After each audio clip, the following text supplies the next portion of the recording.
All right, well, hello everyone. I'm so excited to be here. And I have to say that when Lisa asked me if I would do a food demo, my first thought was, how am I going to do a food demo with no kitchen? However, here we are. I'm trying to be creative. So I thought I would do a food demo of a quinoa salad. So I think probably many of you have heard about the benefits of grains as well as plant-based proteins, maybe not. So we talk a lot, many of you are familiar to me. A lot of you I think have been through cardiac rehab or I've seen you around. So we'll get started. So there are so many different salad options out there. And I think when people think about salad, they often think about a green leafy salad. How many of you think that when you think salad?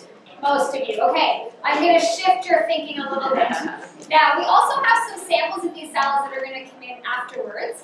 I'm making one. It's called a quinoa salad, and it comes from the cookbook Yum and Yummer. So I can't tell you that I made this cookbook up myself. I did tweak it, though. I got rid of the salt, but it's still good. But we also have copies of this recipe for you on the resources table outside. Not only do I have this recipe, though, there's also a Mediterranean and barley salad recipe. And there's a couscous and chickpea salad recipe. So you can start to think about how you might make some of those salads at home. But the format is the same. You cook the grain, you open your can of plant-based proteins, and then you mix them together with some vegetables. So it's not that hard, and I'm hoping you're going to see how easy it is. If I can pull this off with no kitchen, I'm pretty sure you can do it at home. So this salad is a quinoa salad. So I cooked the quinoa last night at home, and it's quick. So a lot of whole grains can take a bit longer to cook. Quinoa takes 20 minutes top to bottom, maybe 30 if you wait for the water to boil. This recipe calls to make your quinoa in no added salt chicken broth. And I would suggest whenever you're cooking quinoa, cook it with no added salt chicken broth because it adds a lot of flavor. It just gives it a little something something. So one of the benefits of whole grains, whether we're talking about quinoa or barley or we're talking about brown rice, is that they're really high in fiber. Now there is so much information about grains out there in the media. How many of you have seen a headline about low-carb diets? Wow, not that many of you. Maybe you're all just too shy to put your hands up. So we see so much information about low-carb diets when the evidence behind that is really quite poor. And in fact, we have really good evidence about the benefits of including whole grains. So they're high in fiber. How many of you have seen headlines about your microbiome? Few less people. So your microbiome is all those bacteria that live in your gut. And we are starting to learn about how all those bacteria in your gut have a huge impact on your health. We don't know tons about it, but we know that there's a health impact there. And the wider variety of high fiber foods you eat, including whole grains, including vegetables and fruit, and plant-based proteins, the healthier the bacteria living in your gut is. So in case you have never used any of these whole grains, this is a good chance for you to try it, because not only are you going to get to try quinoa, but you're also going to get to try barley. So quinoa looks like this. I'm sure sorry, I did think to myself this morning I should have brought a glass bowl, but I had to get it here from home, and I was a little worried about it. It's red. It's red! I did plan it for red, I must say. So quinoa is pretty straightforward looking. When you buy it, it looks like little tiny balls, and then as you cook it, it kind of expands, like little curly cubes, sort of. So this is quinoa. One of the myths that's out there about quinoa is that it's a protein. Has anyone heard that myth before? It's not a protein. It's still a grain. There's a little bit more protein in quinoa than some other whole grains, but it's still essentially a whole grain. So when you're making a grain salad, you start with your grains. So you cook your grain. Here we have quinoa. The other recipe I have is a barley one. You cook those ahead of time and you cool it. So it does require a little bit of planning. A good way to do it is when you're doing the dishes from supper the night before, put your quinoa on so that it's ready for you the next day so it can be cooler. This salad has plant-based proteins in it. It has black beans. So here's my black beans. They're a little clumped together because I washed them last night. So essentially with black beans, you can buy them canned, and you want to try to buy the no added salt canned beans. Has anyone seen those? Yeah. Those are a really good option. You can, of course, cook them from scratch. Has anyone ever done that? Bought dried beans, soaked them overnight? Great way to do it if you have the time and the interest, but you don't have to. You can also just buy them canned. If you buy regular canned beans, you want want to rinse them really well with water. Get rid of about half the salt that way. Would any dried beans work? You could absolutely any dried beans. So let's say you don't like black beans, but you like kidney beans or you like chickpeas, use those instead. So the other salad I have out there is a whole wheat couscous salad that has chickpeas in it. So you can use whatever you've got at home. That's the beauty of salad. So you can mix and match. You start making your salad and then you think, shoot, I don't have black beans, but I do have chickpeas. You can use those instead. We are seeing a lot of research and headlines about plant-based proteins. Since January, have any of you seen a story or a headline somewhere about how you should eat more plant-based proteins? A few of you. This has been, I think, the hot topic in January. Did you hear veganuary? I'm going to say it. I think I might have mixed that up. But anyways, it's the idea that you want to go vegan for a whole month. So you certainly don't need to become a vegan to get the benefits of eating more plant-based proteins. More and more research is coming out telling us that when people can include plant-based proteins, whether it's black beans, chickpeas, lentils, any kind of legume, there are benefits to your health, and particularly for your cardiovascular health. So people who can include these plant-based proteins at least 4 times a week helps to lower blood pressure, and it helps to lower cholesterol. So those are some pretty big benefits of including these plant-based proteins.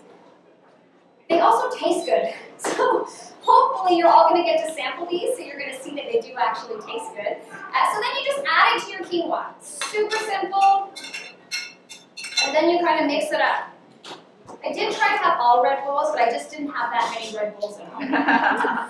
So then you just mix it together. Now I'm going to be honest with you. The recipe calls for a cup of black beans. And all the recipes do this. Every time I make a recipe that calls for beans, they always call for a cup. And a can of beans is like a cup and a half. Just add the whole cup and a half. Unless you're organized. If you are organized, you could freeze it and then bring it out later. That doesn't happen in my house. I just use the whole can. But that is one way you can do it. The other thing you can do is if you like the idea of cooking your beans and lentils from dry, is freeze them. They freeze really, really well. So cook them up, put them in your freezer. You can pull them out when you need them for recipes. So the next step is to add in those plant-based proteins. The nice thing about a salad like this, or like the couscous one, is that they're a full meal. So you don't have to have something beside it unless you want to, in which case you can. So that's the next step, is adding plant-based proteins. I just want to caution you though, so this is really trendy right now, and we want you to include these. But going plant-based doesn't mean just cutting out meat. So if you cut out meat, you have to replace it with another protein source. So I'm seeing tons and tons of recipes that are, risotto recipes that have mushrooms, or burgers that have a mushroom in it. Mushroom is not protein. You still need a vegetarian protein. Most of the benefits from being a plant-based eater come from the plant-based protein. So you have to actually eat beans or lentils or chickpeas, all of those kinds of things to get those benefits. Is anyone eating them at home already? A few of you, great. So I'm speaking to the converted, right? So that's the next step.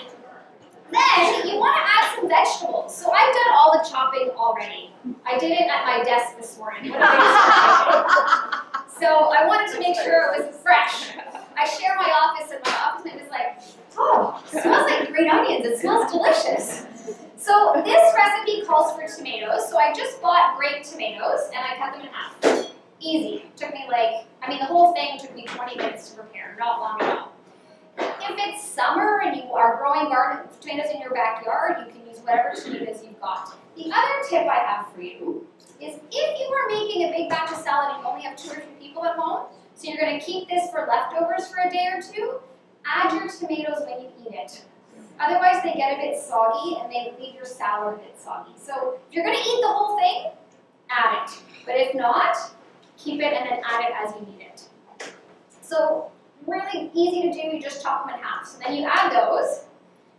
Here's the other thing about all these recipes. So all these recipes essentially call for a grain, and they call for a plant-based protein, and they call for vegetables. If you don't have the vegetables that they call for on hand, you don't have to use them. So you start to make this and you think, oh, I don't have any tomatoes, use cucumbers. It doesn't have to be a tomato. This recipe this is actually, technically I think it's a Tex-Mex, so it's kind of, a bit Mexican-y. This recipe calls for orange peppers, so again, I just chop these up, super easy. The nice thing about salads too is you don't have to spend tons of time cutting them to the exact size. It doesn't matter. I was talking to my colleague this morning who told me, sorry Mark, I'm calling you out here, who told me that when he makes stir fries, he cuts everything so it's exactly perfect and in line, and I thought, well, I hope he never comes to my place. Things don't look like that at my place. So, but the idea is you just want to chop it. Essentially, you just want it to be easy so you can pick it up with a fork or you can pick it up with a spoon and eat it. So add that. And again, if you don't like orange peppers, don't use orange peppers. Find something else that you like. The most important thing here is that we want you to be eating more vegetables and fruit. And I know that most of you have seen me speak before, so I probably don't need to hammer this point home, but I'm going to do it anyways. Because it is the most important thing you can do, other than cooking more at home, is to increase your intake of vegetables and fruit. And the other thing is that there is no best vegetable and fruit. So find the ones that you like and eat those. If you hate orange peppers, use something else. The bottom line is that you want to just find them and eat them. So then you just mix it in. I hope my bowl is big enough. You just mix it all in together. And the other thing you can do is you can change your ratios. So if you think, you know what, I like quinoa, but I don't love quinoa, but after you taste this salad, you might feel differently about that. You're not actually going to taste this one. Somebody else made them for you. Our chef made them at Tigger's. Change the ratio. So you can use less quinoa and you can use more vegetables. Or you can use lesser pepper or less orange pepper and more tomatoes. There's so much room for flexibility with these kind of recipes that you can really make it something that you're going to enjoy and you're going to like. And if you think about this recipe, which is quinoa, the other recipes that I have out there, they have different grains and they have different vegetables. But the idea here is that you just want to have a wide variety of different vegetables and fruit. Before I keep going, are there questions? Not a one. Okay, well, I'd be crystal clear then, or you're all like, not listening, which is possible. How long can it live in the fridge? This one you can live in a day or two. If you put the tomatoes in, though, it will get mushy. Some people don't care. Some people are quite happy to eat them if they're a little bit mushy. It just depends on your taste buds. Yeah. A day or two is not very long. You could probably, if you really wanted to, you keep it 3 days. The other thing you can do is cut it in half. So if you feel like this batch is too big, because it's big, like look how much salad I've made, right? So if you're 2 people at home, that might be too much for you. Cut the whole recipe in half. So that's one way of doing it. But you wouldn't make it Sunday and have it last all week. There's nothing to really go bad. I just think the texture would get off. Yeah. So I would say 2 or 3 days at most. Yeah. But yeah, so it's easy. Cut it in half, that's one way of doing it. And if you're having it as your main course, right, this might be all you have for your meal because you've got a grain, you've got a protein, you've got your vegetables and fruit. You might actually eat quite a bit of it if it's the only thing you're eating. So then this recipe also has corn, and this is frozen corn. So that's the easiest way to do it, is to buy a bag of frozen corn and have it that way. Nutritionally, fresh and frozen vegetables are the same. It makes no difference whether you buy fresh or frozen. Now, one thing that that you could do, if it's summertime perhaps, and you can get corn on the cob, you could actually grill your corn on the cob. Have you ever grilled corn on the cob? Yeah, really great way of cooking your corn, and that would add sort of a smoky flavor to your recipe. You don't have to though. Frozen is a really great option and it's easy. Of course, there's also, you could do canned. The only thing to be mindful of with your canned corn is that it's going to be very high in sodium. So if you buy canned corn, number one, don't buy the creamed canned corn. That's a different thing altogether. Buy no added salt canned corn. So almost all your canned vegetables, now you can get a no added salt version of them. Yeah? If you buy the blue label ones, Yep. they also don't have sugar because the regular ones Yep. will often also add sugar, but the blue labels don't have any salt or sugar. Yeah, so there's another option too. Having those canned options is a good option. Your best bet is always frozen though. And the nice thing about frozen is you can use a cup, right? You pour in a cup and you add it to your recipe. This is perfectly thawed. I took it out of my freezer this morning and it's the right, I shouldn't say that, I haven't tasted it. Maybe it's still frozen, I don't know. But anyways, it's pretty close. So you just add your corn and then mix that up. Now here's the next thing. Man, this bowl is really tight. Let's hope I don't make a big mess here. So you add that up. See how colorful and beautiful it is? Can everyone see? So the other way you can serve it is you can serve it as a deconstructed salad. So you can serve it on a platter where you have your quinoa here, and then your beans, and then your vegetables lined up, and then sprinkle your spices over top. It looks kind of fancy. So if you're having company, it's a nice way to serve it. But if you're just at home, this is the easiest way to serve it, because you just scoop it out. But certainly, that is one way of doing it. This recipe also calls for avocado. I think the hardest thing about avocado is getting it when it's ripe. It's always the wrong ripeness avocado. So you want to think about including avocado. Again, if you hate avocado, don't include it. But what's important to know about avocado is that this is full of unsaturated fats. So these are very good for your heart health.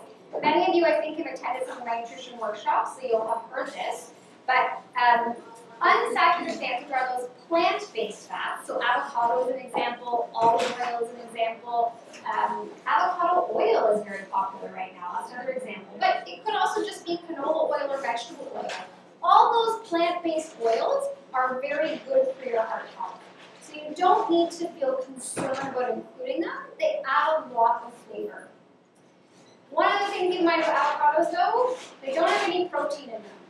So if you have an avocado on toast for lunch, you might be hungry again pretty quickly.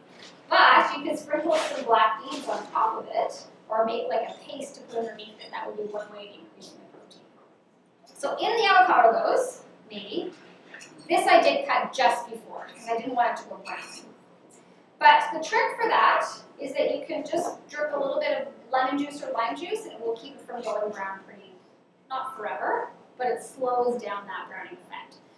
The other thing is, again, if you're going to eat this over a few days, I wouldn't add your avocado right away. Wait to add it. So then you just mix it in, which I'm going to do very gently. So that's the components of the salad. It's pretty easy, right? Pretty straightforward. Often you can buy these ingredients, have them available at home so that you can mix and match whatever you might like to use. So the next part is adding some flavor. And again, many of you have heard me speak before. So can you guess what I'm not going to add? Salt. Salt, yes, right. I've taught you well. So yes, you don't want to add salt. And there are so many other ways of adding flavor to food. And that you're going to see a few of them and taste a few of them. But one of the reasons you want to limit sodium is really because of how it impacts your blood pressure. So too much sodium increases your risk for developing high blood pressure, and then high blood pressure is a risk factor for heart disease and stroke. So in a day you want less than 2,000 milligrams, and a teaspoon of table salt has 2,300 milligrams of sodium. How many of you have already started using less salt at home? How many are reading food labels for salt? You're all sold. That's great. It's always nice to know people listen to what I say. So you're already probably on top of some of this stuff around using less salt. How many of you found it really tough to transition to less salt? Not a single person, or nobody wants to put their hand up. So it is hard. It's really hard. If you're used to eating a lot of salt, switching away from using salt can be tough. So that's where you have to use other flavors. But even if you're using other flavors, all sorts of delicious flavors, it still often tastes like it's missing something, especially in those first few weeks. So there's a couple of ways to going about using less salt. One of them is, if you don't have heart failure, you can do this gradually. So if normally you put a teaspoon of salt in your recipe, use 3/4 of a teaspoon and then half a teaspoon. You can also do it cold turkey and just sort of know that it's going to take a bit of time. It can take up to 3 months for your taste buds to adapt. But one of the reasons I picked this recipe is because it has so many other ways of adding flavor. There's spices and herbs in here. And the other 2 recipes that are available for you to take as well also have a lot of flavor coming from things other than salt. So this recipe has jalapeno peppers in it. Anyone cooked with jalapeno peppers before? They're great options. This is just minced very, very, very finely. And the reason is that you want it minced finely is you don't want a big bite of jalapeno. Maybe you do. Maybe you like spicy things. But most people don't want a giant bite of jalapeno pepper. So it's minced very finely. And then you just add that. And that gives it a real bite. Now you could leave it out. So if you really don't like spicy things, you could leave it out. But what I would suggest instead, because it adds so much flavor, even if you're not eating it, use half of what it calls for. You just want to kind of add a little bit of that spicy flavor because it really pumps up the taste of the other things. Then green onions, and this recipe calls for a lot of green onions. It calls for half a cup. So if you don't like green onions, use a lot less than that. One of the things that's so interesting about green onions is how much flavor they add. Has anyone ever used them at home? I'm guessing most of you. Have you ever been out of them and made a recipe without them? It's totally flat, right? Green onions add so much flavor. So just slicing them up nice and fine. And then you just mix that together. Again, hopefully I'm going to not explode on my bowl here. And I just want you to look at how pretty it is. Look how many colors are in there. Dietitians talk a lot about eating the rainbow. Have you heard that? I don't say that a lot, but here I am saying it. That's a great example of eating a rainbow, right? There's so many different colors in there. There's different vegetables and fruits. There's flavor. It's such a great looking meal. It's also nice to serve for company. If you have company coming over, it's a beautiful meal to serve. Especially in the summer if you're having a barbecue or something. This is a great way of doing it. This recipe calls for cilantro. Now, cilantro, I can hear the polarizing reactions already. People either love cilantro or they hate it. If you hate it, don't add it. If you like it, add it. I'm going to add it, but you don't have to if you don't like it. Cilantro has, you either have the gene where you like cilantro or you don't. And if you don't, it tastes soapy. Does that sound familiar to any of you? Yeah. Yeah, so just avoid it then. Otherwise, add it in there and mix. So even just the ingredients of your salad have flavor, right? We haven't even added the dressing yet, but think about all that stuff we added in there for taste, so you don't need the salt. Okay, so we're done the salad bit. But of course, no salad is complete without a dressing. We have to have dressing. There's a myth out there that you shouldn't add dressing to your salad. That is nonsense. Your salad is much better with dressing, even if it's just a lettuce salad. And in fact, there's actually evidence that when you eat your vegetables with a little bit of fat, you absorb those nutrients better. So you kind of want to add a little bit of fat to your salad. And I'm not talking like, you know, a cup and a half of olive oil here, but you need some dressing. So this dressing is a really simple dressing. I'm making it in a mason jar, and then I'm going to shake it up. But if you don't have a mason jar at home, you can also just do it like in a little measuring cup and use, anyone have one of those tiny whisks? Those tiny whisks are so fantastic.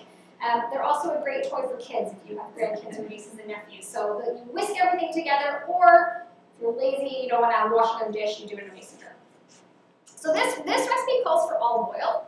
And it calls for 2 tablespoons. So I measured this out, and I'm not going to tip it because it's going to spill everywhere. I measured it out before you got here, so you add your olive oil. This is another, I'm going to hammer this home again. People who have been diagnosed with heart disease are often afraid of including fat, and that's kind of left over from this thinking from the 1980s, right, where people were afraid of fat. That is not the case, and particularly these plant-based fats. Olive oil is such a great way of adding flavor. It's full of great nutrients. It's unsaturated. It's primarily it's all plant-based. You do not need to be afraid of including these fats in your cooking. If you don't have olive oil at home, you can use a different flavor. Avocado oil will be really nice in this recipe because there's avocados already in it. And if your finances are tight, you don't have to buy avocado or olive oil. You can just buy canola oil or some other oil that's a bit cheaper. But that's the base of your dressing. So there's about 2 tablespoons in there. And then because it's kind of a Southwestern themed or Tex-Mex themed recipe, the acid, so whenever you make a salad dressing, you need an oil, you need an acid. So in this recipe, I'm using olive oil and I'm using lime juice. But, yes. Coconut, I know. So coconut oil is, coconut, I'm so excited, I can barely contain myself. Coconut and palm oil are both plant-based fats. But they're the only plant-based fats that are saturated. And saturated fats are usually animal fats. So there was some questions around, does this coconut oil, because it's plant-based, does that actually mean that it's good for us because it's plant-based even though it's saturated? The short answer is we don't know, but probably not. So the research that exists around coconut oil shows that when people use it as their main cooking oil at home, it increases LDL, so your lousy one, also your HDL, which all saturated fats do.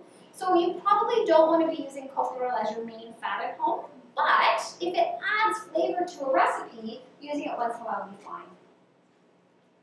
Good? Yes? Okay. So this recipe has olive oil. The acid in this one is lime juice. So again, if you don't like lime juice, you could use lemon juice, or you could use a vinegar, like a white vinegar. I probably wouldn't use balsamic in this recipe because it would overwhelm the flavor of your salad. But you could use even just white vinegar. So I squeezed this lime this morning in my office. It's like basically a kitchen. So you add in your lime juice. Now, if you don't want, another great trick about lemons and limes, if you put them in the microwave for 15 seconds before you squeeze them, you get more juice. They're just easier to squeeze. I know, right? Such an easy trick. So this recipe has lime juice and olive oil in it. Now we're going to add flavor in other ways too.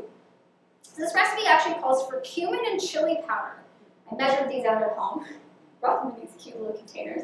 So there's half a teaspoon of each. And it's funny, when I was opening them up over here, I think it was Manu who was over with me, and he was like, wow, those are really fragrant. So they smell good, they're quite nice flavors. So there's half a teaspoon of cumin, and there is half a teaspoon of chili powder. And then you're gonna add black pepper. So the recipe originally called for salt, and I just took it out. You don't need it. Most recipes you can just get rid of it. This is to taste. So it's how much you like pepper, how much you dislike pepper, use as much as you like. So just add a few grinds, or if you have a regular pepper shaker, a few pepper shakes. And then it has a little bit of maple syrup. You could use honey or maple syrup, whichever one you've got at home, or whichever one you like the taste of better. It's only 2 teaspoons, so it's actually not a lot. Especially when you divide that out. Think about how big that salad is, right? By the time you divide that out, it's not a whole lot. One good thing to remember about sugar, though, is it doesn't matter what sugar you pick. So if you pick honey, maple syrup, white sugar, brown sugar, they're all sugar. So, don't feel like maple syrup is better for you than white sugar. It's not. But maybe you like the taste of maple sugar better, in which case, eat maple syrup. Pick the one you like best. So then once it's all in there, you just shake it all up. Again, you could use a little whisk if you have that at home. And then once it's done, if I were at home, I would probably taste it. I won't do that. Well, maybe I will. No one else is eating this, so just me, maybe some of my colleagues. It's delicious. So at home, I might tweak it, right? If I was like, you know what, it needs a bit more pepper, or maybe a little bit less of this, I might dilute it with some olive oil or some lemon juice or lime juice. But here, I only brought exactly what I needed, so there's no tweaking. We're stuck with it. So then you just pour it on, and then you mix it. And that's it. And a little bit of dressing goes a long way. And actually, this fit this bowl perfectly. Good thing there wasn't any more. And that's it. That's the salad. And look how beautiful it is. So, maybe I'm selling it. Look how beautiful it is. I'm right on noon, so I'll turn it. I think I have time for a few questions. Yes? Okay, there's lots of hands. I'll go 1, 2, 3. Yes? What's the serving size of that? So part of it is listening to your hunger. So you might start with a cup or a cup and a half. It also depends on if it's your main meal or a side dish. So if it's a side dish, you might need a little bit less. If it's a main meal, you might need a little bit more. So start with a cup and a half, and then have more. But again, you might eyeball it. I'm going to start with what looks good to me and then see how I feel afterwards. Kathleen, Yes? did you say we can freeze cooked quinoa? Or was You it could, but I think that it wouldn't. Cooked beans and lentils you can. I don't think you could freeze quinoa, but it might be a bit weird afterwards. I feel like there's a question over here, and then I'll come back to you. Would you recommend garlic as a seasoning? Absolutely, but it's not. There was lots of stuff, probably 10. Actually, just when I started at the Harvest too, 10 years ago. Pardon? You didn't hear the question. Oh, sorry. The question was, I forget. Garlic. Garlic. Can you use garlic? It's like I forgot already.